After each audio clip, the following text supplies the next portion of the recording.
तो हेलो दोस्तों, welcome you all. और इको टॉक्सिकोलॉजी एक बहुत ही डोमिनेंट पर्सपेक्टिव रह गया है अब इन्वायरमेंटल साइंसेज में। हर एग्ज़ाम में ये बहुत इम्पॉर्टेंट हो गया है और बहुत डिफ़िकल्टी भी इसमें होती है। तो आज हम बात करेंगे इमर्जिंग कंटामिनेंट्स की और इनके कुछ क्वेश्चंस को देखेंगे।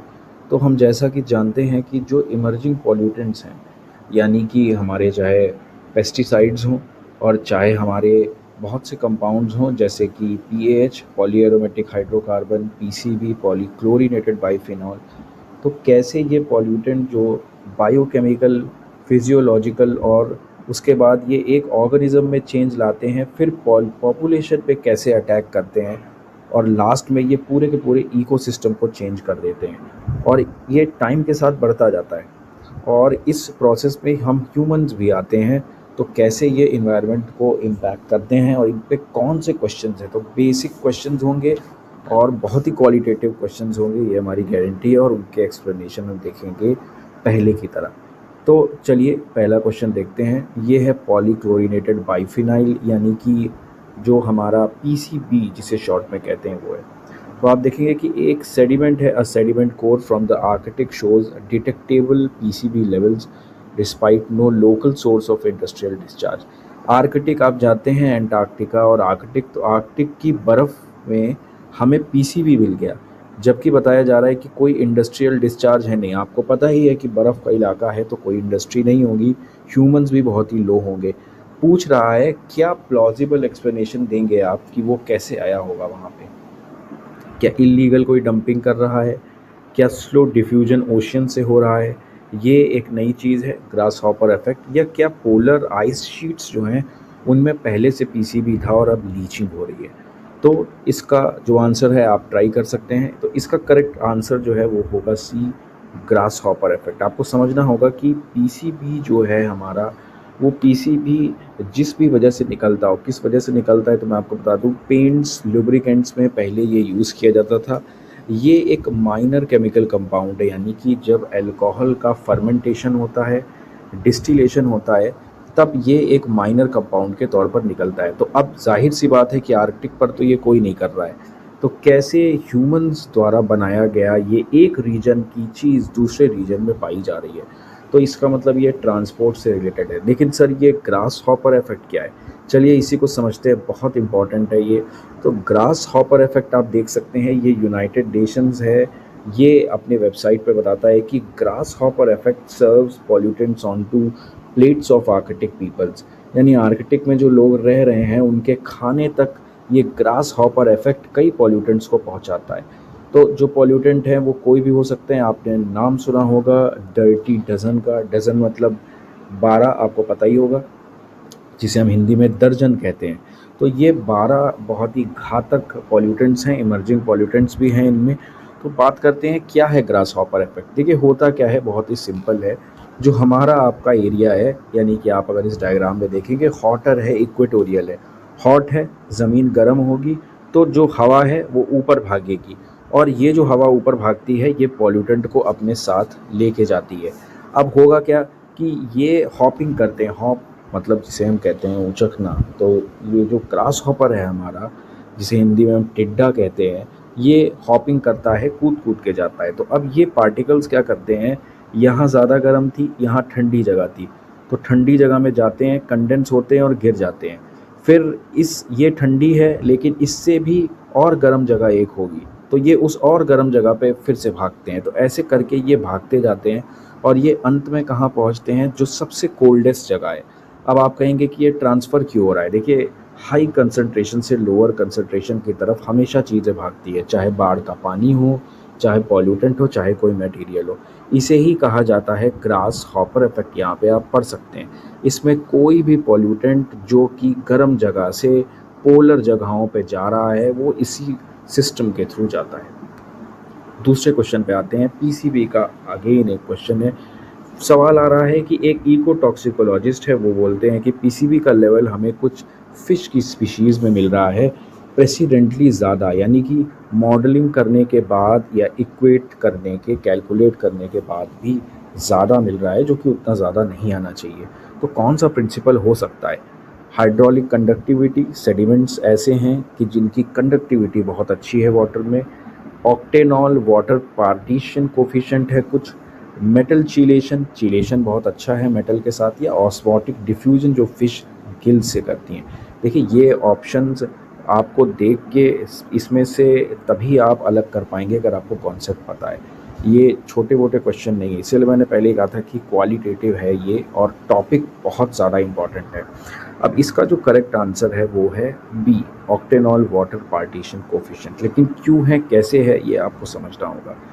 देखिए स्टोरी यहाँ पर समझिए, ये जो हमारा पीसीबी है, ये पीसीबी फिर से वही बात है कि कैसे ये पीसीबी फिश में आता है, यानी कि बायो एक्यूमुलेशन हो रहा है। अब बायो एक्यूमुलेशन होने के लिए आपको ध्यान रखना होगा कि octanol water partition coefficient KOW जो है, और एक और होता है DOW डिस्ट्रीब्यूशन रेशियो वाटर के लिए। ये दोनों बहुत इंपॉर्टेंट है। होता क्या है, ये पैरामीटर है, जैसे पीएच टर्बिडिटी पैरामीटर है वाटर के, वैसे ये भी एक केमिकल का पैरामीटर है। ऑक्टेनॉल क्या है, ऑक्टेनॉल एक ऐसा कंपाउंड है जिसको कि मॉडल सॉल्वेंट लिया गया है, क्योंकि ये क्या करता है, ये जो हमारे लिपिड हैं, यानी कि जो हमारा फैट का टिशू है, जो हमारा ऑर्गेनिजम्स और ह्यूमंस में, उसको ये मिमिक करता है, मतलब उसके जैसा ये बिल्कुल ट्रीट इसको हम करते हैं। अब करते क्या है, हम जो हमारा कंपाउंड है उसको चेक करते हैं कि whether it will prefer to stay in water और ऑक्टेनॉल। अगर वो पानी में घुलता है तब तो वो हार्मफुल नहीं है, क्योंकि पानी में घुल रहा है तो पानी में, हमारी बॉडी के पानी में घुलेगा तो यूरिन के थ्रू निकल जाएगा। लेकिन अगर वो ऑक्टेनॉल से ज़्यादा चिपक रहा है, ऑक्टेनॉल के साथ एफिनिटी अच्छी है, और ऑक्टेनॉल क्या है, हमारी बॉडी का टिश्यू, हमारी बॉडी का फैट, इसीलिए तो ऑक्टेनॉल का यूज़ किया है। तो ऑक्टेनॉल में अगर चिपक रहा है यानी कि हमारी बॉडी में ये बहुत अच्छे से जाएगा। तो पीसीबी जो होता है, अब इसमें ध्यान देने वाली बात आपको ये है कि पीसीबी जो होता है उनका जो KOW होता है बहुत ज़्यादा होता है। ज़्यादा होने की वजह से क्या होगा, मैंने फिर से बताया ना, KOW ज़्यादा होगा मतलब ऑक्टेनॉल की तरफ जाएगा। ऑक्टेनॉल कौन, टिशू। अगर KOW कम होगा तो मतलब उसकी एफिनिटी किससे होगी, वाटर से होगी। KOW ज़्यादा होने की वजह से पीसीबी फैट एफिनिटी, यानी फैट से उसकी दोस्ती ज़्यादा अच्छे से होती है। इसीलिए ये मछलियों में आप देख सकते हैं। अब एक छोटी मछली में गया, छोटी को बड़ी ने खाया, बड़ी को और बड़ी ने, और इस सबसे बड़ी को ह्यूमंस ने खाया, तो ये बायो एक्यूमुलेशन यहाँ पर हो गया। अगले क्वेश्चन पे पढ़ें, फिर से बहुत ही अच्छा क्वेश्चन है। पीसीबी पे कि एक एक्सपेरिमेंट किया जाता है, लेबोरेटरी एक्सपेरिमेंट, जिसमें कि रैट्स जो हैं, चूहे जो हैं, उनको लो क्रॉनिक मतलब लंबे समय तक डोज दिया जाता है कोप्लेनर पीसीबी का। भी देखते हैं क्या है कोप्लेनर पीसीबी, कौन सा बायोमार्कर है जो कि टॉक्सिकोलॉजी इफेक्ट को टेस्ट किया जा सकता है।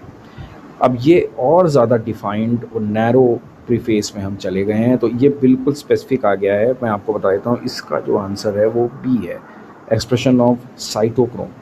ये क्या जीन है, कैसे काम करता है, क्या है बायोमार्कर, कहानी को समझते हैं। अब पहले तो आप नीचे देखिए, कोप्लेनर क्या होता है। को मतलब जैसे कहते नहीं कूलीग, को मतलब साथ वाले, तो देखिए प्लेनर मतलब प्लेन, जो प्लेन होता है, प्लेन सरफेस, ये बिल्कुल वही है। तो दोनों शब्दों को पकड़ा हमने, तो कोप्लेनर मतलब एक ही प्लेन में रहने वाले, यानी कि बेंजीन रिंग जो हैं, पीसीबी जो है कंपाउंड, उसमें बेंजीन रिंग होती है। तो अगर बेंजीन रिंग सेम प्लेन में होती है तो कहते हैं कोप्लेनर। आप देख सकते हैं ये कोप्लेनर है, ये नहीं है, क्योंकि ये क्लोरीन इधर है, यहाँ पर इधर होता तो ये कोप्लेनर हो जाता, लेकिन ये क्लोरीन इधर है। तो कोप्लेनर जो है पीसीबी। अब स्टोरी यहाँ पे समझते हैं क्या है, बहुत इंटरेस्टिंग स्टोरी है। अब ये था हमारा पीसीबी, ये अटैक कर रहा है हमारी बॉडी में, आ गया। अब आ गया तो क्या होगा, हमारी बॉडी में एक रिसेप्टर है AHR, इसका फुल फॉर्म है एराइल हाइड्रोकार्बन रिसेप्टर। क्योंकि ये हाइड्रोकार्बन है, हाइड्रोजन और कार्बन से मिलके बना है, तो इसीलिए इसका नाम भी है AHR का, एराइल हाइड्रोकार्बन रिसेप्टर। ये क्या करता है, ये एक एंजाइम से जुड़ा हुआ है, ठीक है। वैसे ये रिसेप्टर क्या है, ये ऑटोमेटिक एक प्रोटीन है, ये प्रोटीन है, और ये क्या करता है, एक एंजाइम से जुड़ा हुआ है। ये एंजाइम क्या करेगा, ये इस एंजाइम को एक्चुअली में बनाता है, ठीक है। AHR इस एंजाइम को बनाता है, और इस एंजाइम का काम होता है बॉडी में आने वाले किसी भी बाहरी पॉल्यूटेंट को तोड़ना। देखिए इसने तोड़ दिया, इस एंजाइम ने, जिसका नाम है CYP1A1 एंजाइम, ये इस प्रोटीन को तोड़ता है या किसी भी बाहरी आने वाले वस्तु को। रिसेप्ट यानी पता कौन लगाता है कि भाई बॉडी में आ गया, कौन इसको बताएगा, ब्रेन को बताएगा कि भैया ये देखो बाहर से आ गए हमारी बॉडी में, तो ये है AHR। और ये जीन है, जीन मतलब जो इस एंजाइम को कंट्रोल करता है, बनाता है, कुछ भी कह सकते हैं आप। तो ये पूरी स्टोरी है। तो अगर आप वापस पीछे जाएंगे तो जो सवाल था वो था कि कैसे चेक करेंगे भाई, तो इस जीन के थ्रू। बायोमार्कर कौन है? बायोमार्कर यही है कि अगर बॉडी ने ये एंजाइम बनाया, कौन सा, CYP1A1, मतलब क्या है, क्यों बनता है ये? ताकि कोई बाहरी घुसपैठिया आया है, PCB, कोई इमर्जिंग कंटामिनेंट उसको तोड़ेगा, तो इसने तोड़ा है, तो इसीलिए इसको क्या किया जाता है, ट्रैक किया जाता है। मुझे लगता है ये स्टोरी आपको सिंपल लैंग्वेज में समझ में आ गई होगी। अब एक नए तरह का हमने सवाल बनाने का कोशिश किया है। यहाँ पर एक केस स्टडी, यानी आपको एक पैरा देंगे हम और उस पैरा पे क्वेश्चन होगा। ये भी थोड़ा सा नए टाइप का है। ये एक नया इमर्जिंग कंटामिनेंट है जिसका नाम है PCDD, पॉलीक्लोरीनेटेड डाईबेंजोडाइऑक्सिन। डाइऑक्सिन है ये। तो आप इसको पूरा पढ़ सकते हैं। पूरा पढ़ने के बाद आप इस सवाल को कर सकते हैं। और ये जो सवाल है मैं इनके आंसर आपको भी बता देता हूँ वैसे। तो पहला जो सवाल है वो ये कह रहे हैं कि which environmental factor most likely contributed to the high PCD। देखिए, जो अभी पीछे कॉन्सेप्ट पढ़े हैं आपने और आगे पढ़ेंगे ना, कई जगह पर आपको कॉमन काम आएगा। तो जैसे यहाँ पे है कि कौन सा इन्वायरमेंटल फैक्टर ज़्यादा कंट्रीब्यूट करता है, तो अगर आप देखेंगे तो PCDD कैसे बनता है, तो ये बनता है हमारा B ऑप्शन, यानी इनकम्प्लीट कंबस्जन और पुअर ऑक्सीजन सप्लाई से। जबकि दूसरे सवाल पे अगर आप आएंगे कि क्यों 2378 TCDD जो है हमारा, ये सबसे इम्पॉर्टेंट TCDD है, याद रखिएगा, सबसे फेमस भी है ये। इसको कैसे दूसरों से कंपेयर कर सकते हैं, तो सिंपल सी अभी हमने पीछे जो कॉन्सेप्ट पढ़ा, यानी कि फिर से ऑप्शन B, कोप्लेनर स्ट्रक्चर और AHR, क्योंकि ये भी देखिए क्या है, PCDD भी AHR पे ही आएगा, है तो हाइड्रोकार्बन, बेसिक हाइड्रोकार्बन है। थर्ड क्वेश्चन पे अगर आप आएंगे, बहुत इंटरेस्टिंग है। बायोमार्कर का मतलब समझिए, बायो मतलब जीवित शरीर से कुछ बनने वाला, मार्कर मतलब उसको पता लगाए कि भाई ये आ गया। जैसे चुनाव वोटिंग के बाद हम मार्क लगा देते हैं, इंक लगा देते हैं, क्यों लगाते हैं? ताकि दोबारा कोई वोट ना डाले। ऐसे ही मार्किंग का काम अगर कोई लिविंग ऑब्जेक्ट या बॉडी अपने आप जो प्रोड्यूस करती है एंजाइम, प्रोटीन, वो करे, तो उसे बायोमार्कर कहते हैं। अब बायोमार्कर अभी हमने पीछे देखा, एक था, किसमें था, AHR जो रिसेप्टर था उसमें कौन सा था, CYP1A1 जीन था, एंजाइम था जो कि तोड़ता था। यहाँ पर दूसरी कहानी है, ध्यान रखिएगा। अगर PCDD बॉडी में आ गया तो दो ही तरीके हैं चेक करने के, या तो फैट को चेक करो, इंसान के फैट को टेस्ट करो, चेक करो, या दूसरा है ब्रेस्ट मिल्क। दोनों ही तरीके से आप चेक कर सकते हैं। ब्रेस्ट मिल्क को हम अगर टेस्ट करेंगे तो उसमें PCDD आ जाएगा। अगले सवाल पे अगर हम आए तो which of the following best characterizes the global environmental risk posed by PCD का ही सवाल है। अब ये PCDF आ गया है, यहाँ पे ध्यान रखिएगा। अब आपको ध्यान देना होगा कि PCB हमने पढ़ा, PCDD पढ़ा, इसके बाद एक PBB है वो भी पढ़ेंगे, ये PCDF आ गया। DF मतलब क्या है, पॉलीक्लोरीनेटेड डाईबेंजोफ्यूरान, ध्यान रखिएगा, डाईबेंजोफ्यूरान, ठीक है। डाईबेंजोफ्यूरान में भी सेम है, ये भी अनकंट्रोल्ड वेस्ट के इंसिनरेशन से निकलते हैं, ध्यान रखिएगा। इसमें एक बहुत ही इम्पोर्टेंट सवाल पे वापस आते हैं। तो ये कह रहा है कि भाई क्या दिक्कत है इनकी, PCDF इकोसिस्टम और सस्टेनेबिलिटी के हिसाब से किस में सबसे ज़्यादा दिक्कत करेगा? तो क्या PCDF की जो साइकिल हैं वो पानी में रहती हैं और निग्लिजिबल रिस्क देती हैं एक्वाटिक सिस्टम को? ऐसा तो नहीं हो सकता। फ्लो टाइज अच्छा है, यानी लॉन्ग टर्म ये भाग जाता है, बहुत दूर दूर तक ट्रांसपोर्ट हो जाता है। पॉइंट सोर्स एमिशन अलग हैं इकोसिस्टम से, या PCDF डिग्रेड कर जाता है कुछ देर पे। क्या मेन प्रॉब्लम क्या है? तो देखिए, कुछ पॉजिटिव पॉइंट हैं, वो गुमराह करने के लिए आपको दिए गए हैं, गुमराह मत होइएगा। इसका सही आंसर होगा B। लॉन्ग टर्म के लिए ये बहुत दूर तक क्या करता है, इकोसिस्टम को डिसफंक्शन करता है। ट्रांसपोर्ट सिस्टम भी इसका बहुत अच्छा है। अगला सवाल हम अगर करें तो ये है कि PCDF जो है एक POP है, परसिस्टेंट ऑर्गेनिक पॉल्यूटेंट, और इसको इंटरनेशनल रेगुलेशन में इसीलिए डाला गया है क्योंकि POP के लिए आप सबको पता है कि क्या क्या रूल्स हैं। अब सिंपल सी बात है, और दुर्भाग्य से इसका सॉल्यूशन नीचे दिया हुआ है, इसके लिए मैं माफ़ी चाहता हूँ। तो मुझे लगता है आपको पता ही चल गया होगा कि ये टॉक्सिसिटी, परसिस्टेंस और लॉन्ग ट्रांसपोर्ट के लिए किया जाता है। कोई बात नहीं, हम आगे पहुँचते हैं, आगे आंसर नहीं मिलेगा आपको। और ये अच्छा क्वेश्चन है, ये आप कोशिश करिए। What is the principal mechanism by which PCDFs exert toxicological effect in mammalian system. Mammalian आप जानते ही हैं। तो यहाँ पर अगर आप पीछे का कॉन्सेप्ट हो तो ये पिक्चर अगर आपको याद हो तो ये बी ऑप्शन होगा, एराइल हाइड्रोकार्बन AHR रिसेप्टर, और ये जीन को बदल देता है। ठीक है, फिर से क्वेश्चन आता है PCDF का क्या है इनका बायो एक्यूमुलेशन अगर ये फूड चेन में करते हैं तो क्या वजह क्या है इनकी। तो देखिए हाई लिपोफिलिसिटी है। देखिए फोबिक, दो शब्द देख लीजिए, फोबिक और फिलिक। फोबिक मतलब डर, दूर भागना, फिलिक मतलब प्यार, जुड़ाव। फिलिक आ गया तो मतलब वो उससे प्यार करता है। ठीक है, एक्वाफिलिक, वाटर फिलिक, कुछ भी कह लीजिए, तो पानी से प्यार। वाटर फोबिया, एक्वाफोबिया, पानी से डर। तो लिपो होता है फैट, तो फैट फिलिक मतलब फैट से है प्यार। तो इन सब की दिक्कत क्या है, इनको फैट से बहुत प्यार है, इसीलिए ह्यूमन की बॉडी में, फिश में, मगरमच्छ में, घड़ियाल में, किसी में भी आपको मिल जाएंगे। तो ये इसीलिए हैं, और स्टेबल है, PCDF स्टेबल है, जल्दी डिग्रेड नहीं करता है, यही इसकी प्रॉब्लम है, इसलिए सी इसका आंसर होगा। पॉलीब्रोमिनेटेड बाइफिनाइल जिसको PBB कहते हैं, इनका क्या दिक्कत है भाई, ये भी है। तो अब आपको आइडिया लग जाना चाहिए कि यार ये भी यही होगा, हाई लाइपोफिलिसिटी, बिल्कुल सही। तो ये इसका भी आंसर क्या होगा, बी होगा। तो अब आपको, क्योंकि PBB और PCDF हमने जो पढ़ा, PCB पढ़ा, ये सब क्या है, इंटरलिंक्ड है, तो इनकी स्टोरियाँ आपको समझ में आ जाएगी। ये एक क्वेश्चन देखते हैं, बहुत दमदार क्वेश्चन है ये। क्या है प्राइमरी मोड ऑर्गेनोक्लोरीन इंसेक्टिसाइड का, जैसे DDT है नर्वस सिस्टम पर। ये बहुत कॉमन है, DDT बहुत कॉमन क्वेश्चन है, लेकिन इसका बेसिक जो है बहुत से लोगों को क्लियर नहीं है। तो देखिए ये जब आप पढ़ेंगे तो आप कहेंगे अरे सर ये तो कौन सा एंजाइम है, गाबा वाबा क्या बता रहे हैं आप, पल्ले नहीं पड़ रहा। देखिए आंसर मैं आपको बताता हूँ, इसका बी है, ब्लॉकिंग गाबा गेटेड। ठीक है, अब ध्यान रखिएगा कि यहाँ पर आपको अगर सही चीज़ पता है तो आपको इतना ज़्यादा दिक्कत नहीं होगी। ठीक है, अब चलिए इसके बारे में हम समझते हैं कि ये है क्या। तो देखिए स्टोरी ये है कि अगर आप देखेंगे तो जो ह्यूमन है हमारा ब्रेन, ठीक है, तो इसमें सबसे इम्पॉर्टेंट क्या है, वैसे गाबा का मैं आपको फुल फॉर्म बता देता हूँ। गाबा का फुल फॉर्म है गामा एम्यूनोब्यूटाइरिक एसिड। ठीक है, गामा एम्यूनोब्यूटाइरिक एसिड। अब इसका कहानी समझ लेते हैं। कहानी ये है कि आपको पता ही है, न्यूरॉन है हमारे ब्रेन में, मस्तिष्क में, बिल्कुल सही। अब होता क्या है कि गाबा एक्चुअली में एक गेटवे है। गाबा क्या है, एक गेटवे है। गाबा का काम क्या है, गाबा का काम सिर्फ इतना है कि ये जो क्लोराइड आयन्स होते हैं, यानी Cl नेगेटिव, जो Cl नेगेटिव आयन है, इनको अंदर आने का गेटवे होता है, मतलब वो एंट्री देता है कि भाई आ जाओ।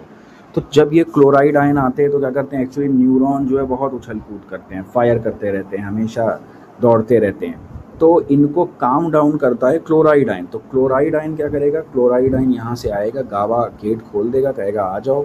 और ये गाबा की एंट्री के बाद क्लोराइड आयन आते हैं, जो हमारे न्यूरॉन्स हैं इनको एक्चुअली में क्या करते हैं, ये काम करते हैं, CALM की बात कर रहा हूँ, काम डाउन करते हैं। ठीक है, या न्यूट्रलाइज करते हैं। उससे क्या होता है, जो हाइपर सेंसिटिविटी होती है या ओवर स्टिमुलेशन होता है ब्रेन का, वो कम हो जाता है, बंद हो जाता है।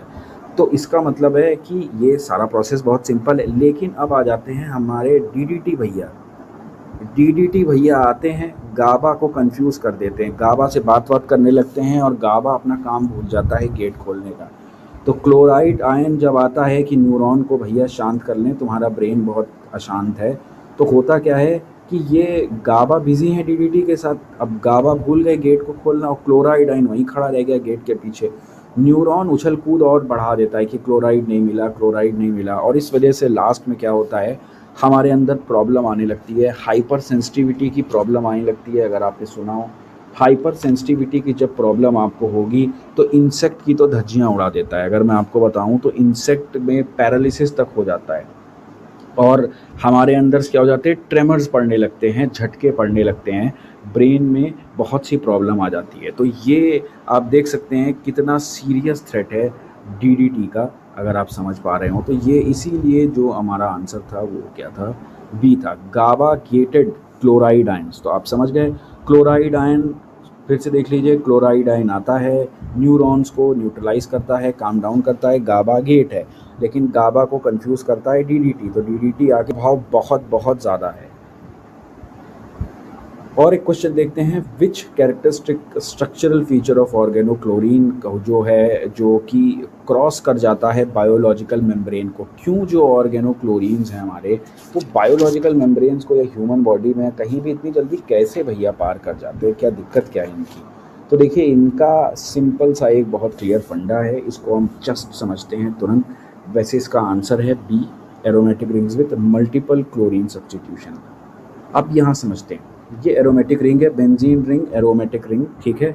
अब आपको पता होगा कि ये जो कोने हैं, कॉर्नर्स हैं, इन पे कार्बन होता है।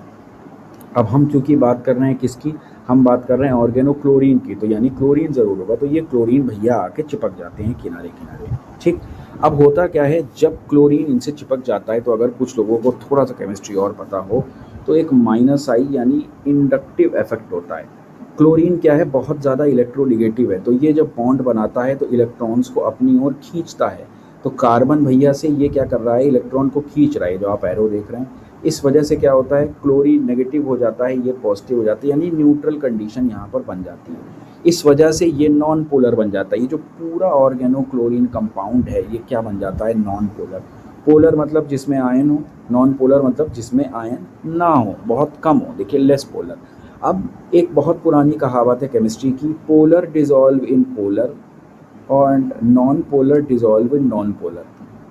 अब कहानी आपने समझी, ऑर्गेनोक्लोरीन बन गया है नॉन पोलर, तो इसके पास दो ऑप्शन है, या तो पानी में मिले। अब ये कंपाउंड आ गया है हमारे इंसान के अंदर, समझिए स्टोरी। तो इंसान में एक तरफ फैट है और एक तरफ पानी है। अब अगर ये पानी में मिल जाए, तो मैंने बार बार कहा, यूरिन से बाहर हो जाएगा, बॉडी फेंक देगी, इसको कहेगी जाओ। लेकिन अगर ये फैट में मिल गया तो ये पड़ा रह जाएगा। अब हुआ क्या है कि पानी जो है हमारा, वो पोलर होता है, और जो तेल है या फैट है वो नॉन पोलर है। ये भैया नॉन पोलर हैं, तो ये अपने दोस्त नॉन पोलर के साथ जाना पसंद करेंगे, इसीलिए ये बॉडी में घुस जाते हैं और पड़े रहते हैं, और फिर कार्सिनोजेनिटी या जो भी दिक्कत है, एंडोक्राइन डिस्रप्शन करते हैं और दिक्कत करते हैं। तो वापस देखते हैं इस सवाल को, ये इंसेक्टिसाइड क्या, कैसे बायोलॉजिकल मेम्ब्रेन को पार करता है, क्या दिक्कत है। लाइपोफिलिसिटी, लाइपो मतलब फैट से प्यार, फैट में घुलनशीलता ज़्यादा हो जाती है। क्यों? क्योंकि इसमें क्लोरीन सब्स्टिट्यूशन है। बात को समझिए, ठीक है। तो एक और सवाल देखते हैं हम, लास्ट सवाल रहेगा ये हमारा। डीडीटी बैन है, लेकिन अभी भी कई जगह पर इस्तेमाल हो रही है। सीधे मैं आपको बताता हूँ, सवाल ये है, आप आंसर बताइए। ये लास्ट आंसर मैं छोड़ रहा हूँ, आप कमेंट करके बताइएगा। और भी टॉपिक आप हमें बताइए जिन पे क्वेश्चंस आपको इम्पोर्टेंटली चाहिए। Thank you, have a nice day.